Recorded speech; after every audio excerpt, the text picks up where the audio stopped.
All right, we have to talk about the hottest team in the NBA right now, or at least one of. The 5-0 since the firing of Mike Brown, Sacramento Kings, who are rolling under head coach Doug Christie.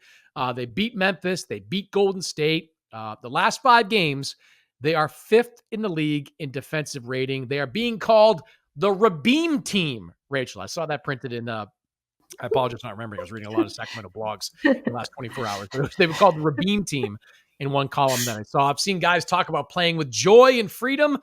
Well, everybody keeps talking about joy in the NBA. You got to have all this joy now to play basketball for tens of millions of dollars.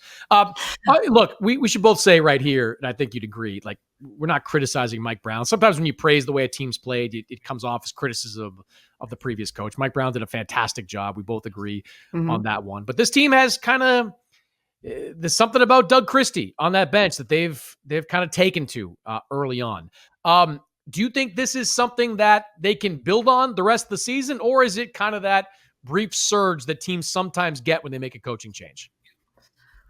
Yeah, the answer is probably somewhere in the middle. I agree with you. I don't think Mike Brown was the problem. I don't think this proves that Mike Brown was the problem. I think that sometimes when you have a different coach and a different voice, you get what is usually, frankly, a short-term bump. And this, so far, that's what this is. We'll have to see what happens from here. You also have to take into account, and this is not taking away anything from the joyful Kings or Doug Christie, is that they've played teams in this 5-game streak with a decent amount of injuries, right? They've won some very close games that could have gone either way. So I'm not sure I'm ready to look at these 5 games as a sample size and say, totally different team under Doug Christie. Oh my God, look at them. They're playing together. All of the things. I think it's an interesting little mini streak, and we'll have to see where it goes. I did like one of the Doug Christie moves I liked off the court was after a win. He took them, I don't know if you saw the video, he took them to the top of the arena, and they were actually standing there with the beam. And it was clearly the first time those guys had done anything like that. I don't know how long the beam stays on after games, Chris, do you? No, I don't. Yeah. So I don't know how much the players see the beam, right? Because after the game, they're in the locker room, they're doing media. A lot of them lift weights now after games. They get treatment. So I don't know what the time frame is of how long the beam stays on and how much exposure the players have even had to it in the way that the fans do, right? Where it's like, it's shooting into the night sky. Maybe they see it all the time. I don't know. But I know they had never been to the top of the building. And I thought the speech Doug Christie gave when he brought them up to the arena, top of the arena, and said, you have to understand what your win does for this community. And it actually literally pushes light into the city. That's a really powerful metaphor. And I thought that was very clever from a coaching standpoint. So I'm interested to see what Doug Christie does. I don't think it's an indictment on Mike Brown at all. But I need to see a lot more until I can make an evaluation. More than 5 games against some injured teams with some very, very close wins. Yeah, I mean, they've got to play against Boston on Friday. If they get tattooed by the Celtics, a lot of those good vibrations would probably go away pretty quickly. Look, if you're going to tell me that the Kings are a top 5 defensive team now, yeah, all in, buying them. Yeah. But they were 18th or 19th in efficiency when Mike Brown got fired, and that's probably more where they are. Look, I like some of the things that Doug's doing too. I mean, I think that simplifying things a little bit has worked out for this team. He's given them a little bit more offensive freedom to kind of freelance out there a little bit, and it's working so far. Keon Ellis has been playing really well as of late. That's someone that they've leaned into a little bit. But 2 things to me will define these next 40 some odd games. One is that defense. Like, how good can it be? How sustainable is some of the things they're doing defensively? And the other is De'Aaron Fox, right? De'Aaron Fox actually missed a couple of these games. So yeah, he did. He's the key to all this. Like, he has not been the guy we saw last season. He has not been the all-star that we've seen over the last couple of years. His 3-point percentage is down 4 points from the season. His turnovers are above 3.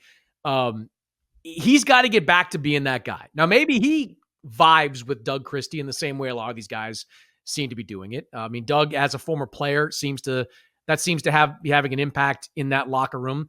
If De'Aaron Fox can take his game back to that level, I'm not going to say the Kings are a contender or that top 4. They weren't before this season. But are they a team that can be in that 6 to 10 range, yeah, we've seen that the last couple of years. Like they should be kind of in that mix. So what are they defensively? Is this just a, wake up call? We got to lock in. We got to be great defensively. Also, like the whole like giving us the freedom stuff, that's great for a while, but like I was structure going does to say, matter. Like structure does matter in the NBA. It's fun to do that. And then teams are, another part of this is like teams are now just kind of figure out the Doug Christie system, right? Like the second time through the league, they'll probably see different looks from other teams defensively. So that's part of it too. And De'Aaron Fox, if he can ratchet his game up back to that all-star level, that will go a long way towards getting this team back into that playoff mix.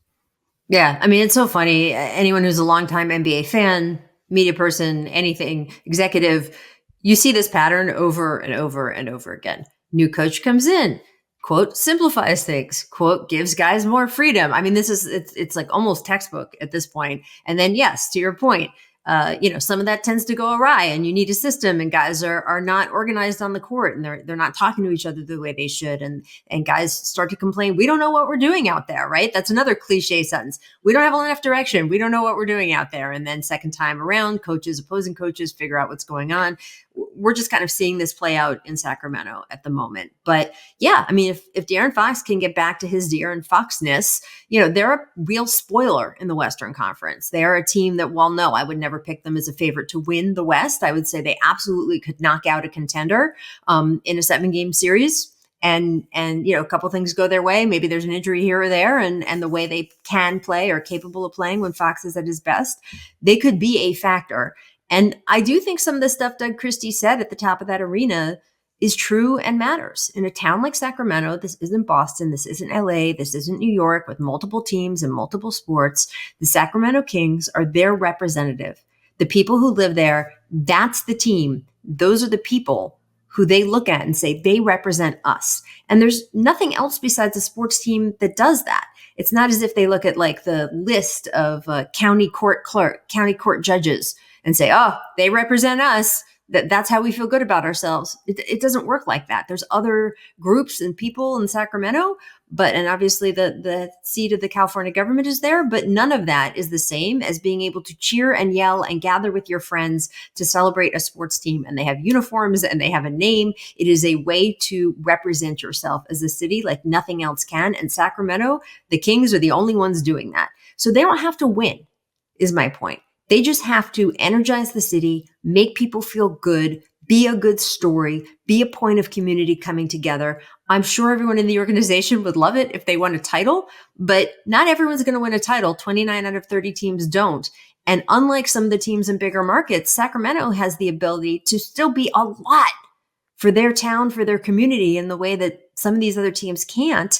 And they just have to play well and do well. So if in these last 5 games they're doing well, that's great. If they can be in the playoffs and be a spoiler to someone and win a gritty series in an unexpected way, that's a big deal. And I'd take it if I was in that organization.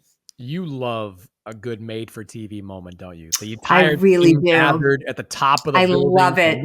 I love it. It's like, so good. By the way, bonus energized by the sight of that beam. By the light coming in, reflecting off of his face. I can just see the lead in your next SI story. By the way, your whole thing about, what did you say a few minutes ago about joy in the NBA? That I've heard you say many old man things in our 20 plus years knowing each other, but that might be the top of the list. Well, this is like Jimmy Butler said he lost his joy.